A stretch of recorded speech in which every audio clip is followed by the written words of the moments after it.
네, 안녕하세요. IM 피부 닥터 임명 이재경입니다. 어릴 때, 아기 때부터 있는 색소 병변, 정말 흔한 병변들이 많아요. 그 중에 어떤 병변이 좀 흔한 병변이 있을까요? 저 개인적으로는 세 가지 색소 병변이 흔하게 관찰되는 것 같은데요. 푸른색을 띠는 유수성 원고 반점, 그리고 검은색의 멜라닌 세포 모반, 그리고 갈색의 밀크커피 반점. 그 중에서도 밀크커피 반점이 정말 흔하게 관찰되는 것 같습니다. 밀크커피 반점, 카페오렛 마큐리라고 하는 거고요. 카페오렛, 우유를 섞은 라떼커피, 즉 우리가 밀크커피 색깔을 띈다 그래서 약간 갈색빛의 그런 색소 병변들을 이야기합니다. 이게 태어난 아이의 10에서 20%니까 5명 중에 1명, 그러니까 엄청 흔한 색소 병변이에요. 오늘은 이런 밀크커피 반점에 대해서 알아보는 시간 가져보도록 하겠습니다.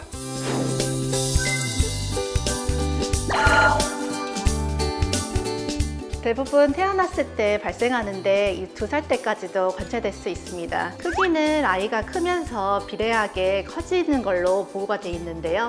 색소도 나이가 들면서 점점 짙어집니다. 특히 노출 부위에서는 자외선 영향 때문에 더욱 짙어지는 효과를 보이는 것 같아요. 자, 이제 많은 밀크커피 반점 어머니들이 궁금해 하시는 게, 이게 우리 애기가 밀크커피가 있으면은 어떤 건강상 문제가 있지 않을까, 그래서 좀 걱정들 많이 하고 물어보시는데, 실질적으로 교과서에도 우리가 5mm 이상의 그런 밀크커피 반점이 6개 이상 있으면 이제 중추신경계에 문제를 일으키는 신경섬유종증 의심해보라 라고 얘기를 하고 있어요. 솔직히 이 신경섬유종증은 유전질환이에요. 한 50% 정도는 부모님에서도 있어야 되고, 또 그 밖에도 이게 접히는 부위에 주근깨라든지 이제 눈 쪽에 이상이 있든지, 아니면 이렇게 볼록볼록 튀어나오는 신경섬유종이 있든지, 이러한 다른 진단 기준도 만족시켜야 되기 때문에 6개 있다고 해서 너무 그렇게 크게 걱정하지는 마시고요. 단 경계가 동그란 그런 밀크커피 반점이 6개 이상 있거나, 아니면 이제 2세 이후에도 계속 좀 밀크커피 반점이 생기는 경우, 그때는 그냥 좀 아니라는 거를 확인하기 위해서 유전자 검사 한 번 정도 해보는 것도 좋은 방법이라고 생각합니다. 가끔씩은 정말 큰 밀크모반이 몸 정중앙선을 기준으로 해서 반대쪽에 생기는 경우가 있는데요. 이럴 때는 맥쿤 알브라이트 증후군을 의심해 봐야 됩니다. 3대 증상으로는 큰 밀크커피 반점, 성조숙증, 그리고 뼈 이상인데요. 아무래도 유전자적으로 문제가 있는지 확인할 필요가 있겠죠. 네, 밀크커피 반점의 색소 깊이는 깊지는 않지만 피부과 색소 치료 중에서는 정말 치료하기 어려운 나침성 색소 중에 하나입니다. 그래서 레이저 치료를 위해서 내원하시는 환자분이나 보호자분들한테 꼭 설명드리는 게 인내심을 테스트하는 피부 병변이라고도 말씀을 드려요.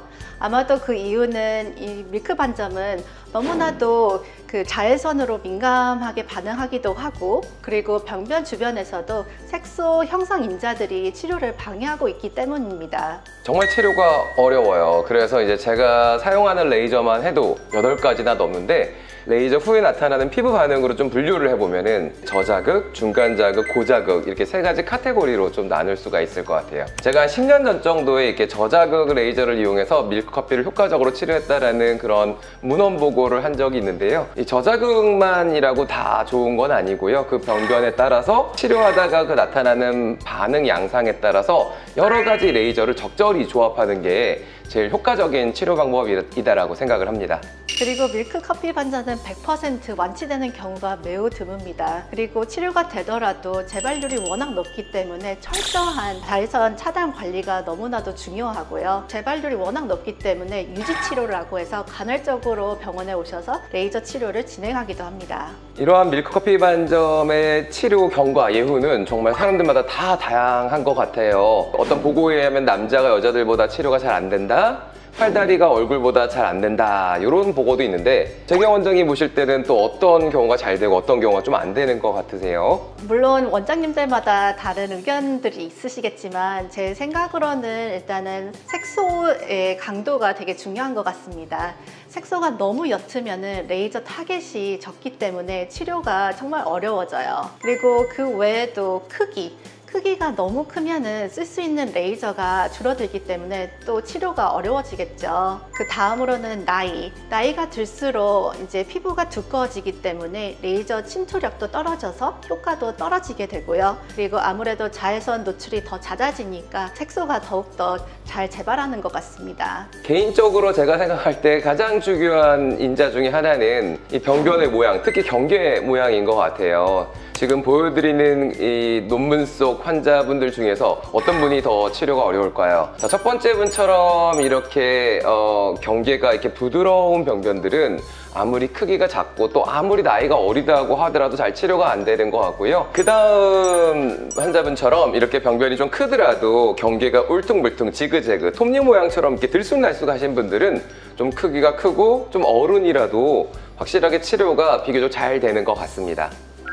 자, 오늘 이번 시간에는 정말 흔하디 흔한 색소병변이죠. 밀크커피 반점에 대해서 알아보는 시간이었어요. 이게 밀크커피 정말 치료가 어렵거든요. 너무 어렵기 때문에 너무 옅은 병변 또는 이렇게 잘 안 보이는 병변까지는 굳이 치료 안 하고 갖고 사셔도 되지 않을까 싶고요.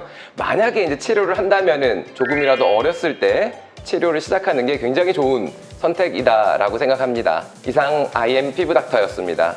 감사합니다.